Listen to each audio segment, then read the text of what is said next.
दीपक, आपने सारी चीज़ सही से बताई है, लेकिन मुझे ना थोड़ा सा टाइम चाहिए। राइट नाउ मेरे पास थोड़ा पैसे का प्रॉब्लम है। I don't have money. ये वाला ऑब्जेक्शन पिछले 7 सालों में मैंने हज़ारों बार सुना है, और जब भी मैंने ऑब्जेक्शन सुना है उसके बाद मेरी प्रॉस्पेक्ट से बाद में कभी बात ही नहीं हुई। या तो वो बिज़ी या तो मैं बिज़ी। उसके पास लाइफ टाइम में कभी पैसा आएगा नहीं वो, या मुझे कभी वो पैसा देगा नहीं। पिछले 7 साल में मैंने इस ऑब्जेक्शन को हैंडल करने का सही तरीका आके ढूंढ के निकाला है। And right now in this video I am going to share with you that exact 7 step formula. ऐसे 7 क्वेश्चन जो आपको सामने वाले को पूछने हैं, जिससे आप उस ऑब्जेक्शन को हैंडल कर पाओ और उस डील को एक कॉल में क्लोज कर पाओ। हाय, मेरा नाम है दीपक शुक्ला। आई एम द को founder of business auto pilots. And जैसे मैंने बताया कि आज हम देखेंगे वो स्टेप्स कौन से हैं, वो 7 ऐसे फॉर्मूले कौन से हैं जिससे आप अपनी सेल्स को डबल, ट्रिपल, क्वाड्रुपल कर पाओगे। और मैं सिर्फ बोल नहीं रहा हूँ, एग्जैक्टली सिर्फ यही एक फॉर्मूला आता है, I don't have time and I don't have money. ये एक दो यूनिवर्सल ऑब्जेक्शन है जिसको अगर आप सॉल्व करना सही से सीख जाते हो, 21st सेंचुरी में इसको सॉल्व करने का तरीका पूरा अलग है। जो आप ट्रेनर से सीखते हो पूरा अलग है। So I am not a sales trainer, but I will tell you the exact things जो मैं खुद यूज़ करता हूँ और जो मैंने पहली बार यूज़ किया था और मुझे रिजल्ट्स आए थे। राइट। सो सबसे पहले मैं सामने वाले को अप्रिशिएट करता हूँ। Number 1 thing, I appreciate them, I feel them. मैं फील करता हूँ कि वो अभी इस वक्त कैसा फील कर रहे हैं। तो फॉर एग्जाम्पल, प्रोस्पेक्ट बोलता है कि दीपक सारी चीज़ें सही है, मुझे आप थोड़ा सा टाइम दीजिए, right now I don't have money. मेरा उससे जवाब होता है कि okay sir, I can understand, actually आप इतना ट्रांसपेरेंटली बता रहे हो, यही मेरे लिए बहुत है। Right, I can understand. But sir, उसके बाद मैं उससे क्वेश्चन पूछता हूँ। क्वेश्चन नंबर 1, सर इसके अलावा और क्या प्रॉब्लम है जिस वजह से आप डिसीजन नहीं ले पा रहे हो? और कोई इशू भी है, जैसे आपको कोई चीज़ समझ में नहीं आई हो, या आपको लगा हो कि नहीं ये चीज़ नहीं होनी चाहिए थी, बाकी सब चीज़ें सही है। आपको लगा हो कि आपको वैल्यू कहीं पे प्रोवाइड नहीं हो रही है, आप एग्जैक्टली और कोई प्रॉब्लम फेस कर रहे हो। अब अगर प्रॉस्पेक्ट मुझे बोलता है कि यस एग्जैक्टली ये भी थोड़ा सा इशू था, तो पैसे का issue that's a secondary thing, but जो मेन इशू था वो कुछ और ही था। बट अगर वो मुझे बोलता है कि नहीं नहीं, बाकी सब चीज़ सही है, अगर मेरे पास पैसे होते हैं then I will be ready to start, तो मुझे अगला सवाल पूछना है। पहला मैंने पूछ लिया इसके अलावा और कोई प्रॉब्लम फेस कर रहे हो क्या। और ये जो ट्रिक थी ये मैंने यूज़ की थी, जो काफ़ी अच्छी किताब है फ्रैंक बैडकर की, how I raise my self from failure to success in selling. तो वो किताब काफ़ी अच्छी है, you should read that book. So coming back to the role play, number 1, इसके अलावा और कोई आप प्रॉब्लम फेस कर रहे हो क्या। उसके बाद सेकेंड मेरा क्वेश्चन उनसे होता था कि sir from when you are facing this problem, आप ये प्रॉब्लम कब से फेस कर रहे हो।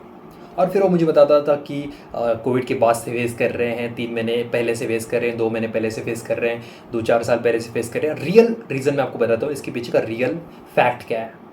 रियल फैक्ट ये है कि एक पर्सन अपने लाइफ में हर वक्त पैसे का प्रॉब्लम फेस करता है, लेकिन वो आपको सच नहीं बताएगा। वो आपको बताया कि पिछले इतने इतने दिनों से मैं प्रॉब्लम फेस कर रहा हूँ। फिर आपको अगला सवाल पूछने के लिए रेडी होना है।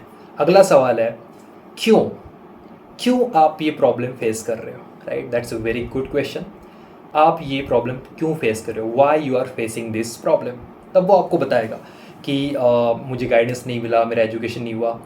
उसने बताने से पहले उसको अनकंफर्टेबल फील नहीं करवाना, ये हमारा काम है। तो मैं ही उसको ऑप्शन देता हूँ कि सर आप ये क्यों फेस कर रहे हो प्रॉब्लम। बाय द वे, आपके ही एज में ऐसे काफ़ी सारे लोग हैं जो ऑलरेडी ग्रो कर रहे हैं, अच्छा खासा अर्निंग कर रहे हैं, बिजनेस में काफ़ी अच्छा ग्रो कर रहे हैं। सो आप ये प्रॉब्लम क्यों फेस कर रहे हो। मतलब कुछ आपका एजुकेशन में अच्छी जगह से नहीं हुआ, या आपके पास स्टार्टिंग से ही पैसे का प्रॉब्लम था, या आपको कोई गाइड करने वाला नहीं था, आपके पेरेंट्स पढ़े लिखे नहीं थे, आपको सपोर्ट देने वाला कोई नहीं था। एग्जैक्ट रीज़न क्या था सर। राइट, अब मैंने आपको आपको उसको बहुत सारे ऑप्शन दे दिए।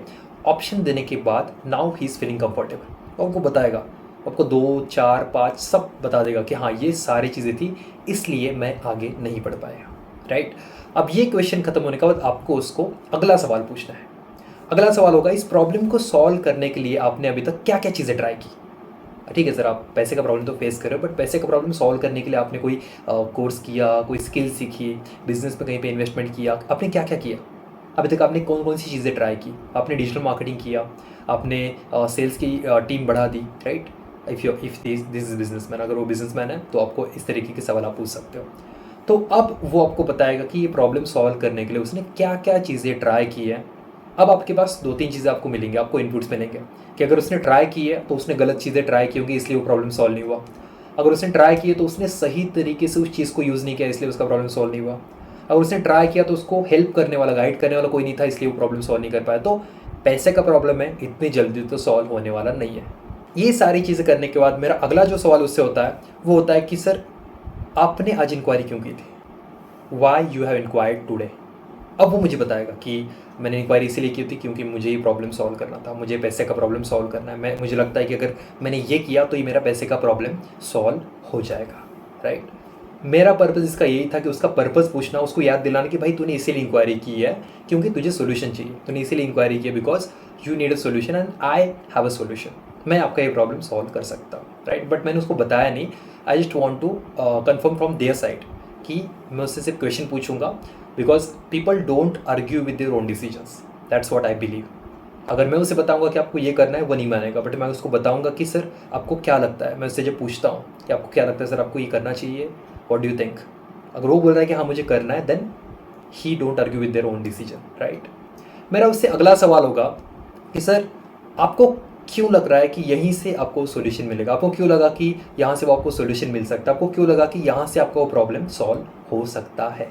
एंड नाउ मैंने उससे कन्विंस करने से पहले वही मुझे कन्विंस करेगा कि मुझे इसलिए लगा क्योंकि मैं आपकी वीडियो इतने दिन से देख रहा हूँ, मुझे इसलिए लगा क्योंकि मैं इतने सालों से फॉलो कर रहा हूँ, मुझे कुछ बेनिफिट ऑलरेडी हुआ है, राइट। मैंने आपकी वेबसाइट देखी, काफ़ी अच्छी थी, तो मैं अब उसको पिच नहीं कर रहा हूँ, ही इज़ पिचिंग हिमसेल्फ, वो खुद को पिच कर रहा है और इस तरीके से वो मुझसे आर्ग्यू नहीं करेगा, मैं उससे आर्ग्यू नहीं करूँगा and I can close the deal easy.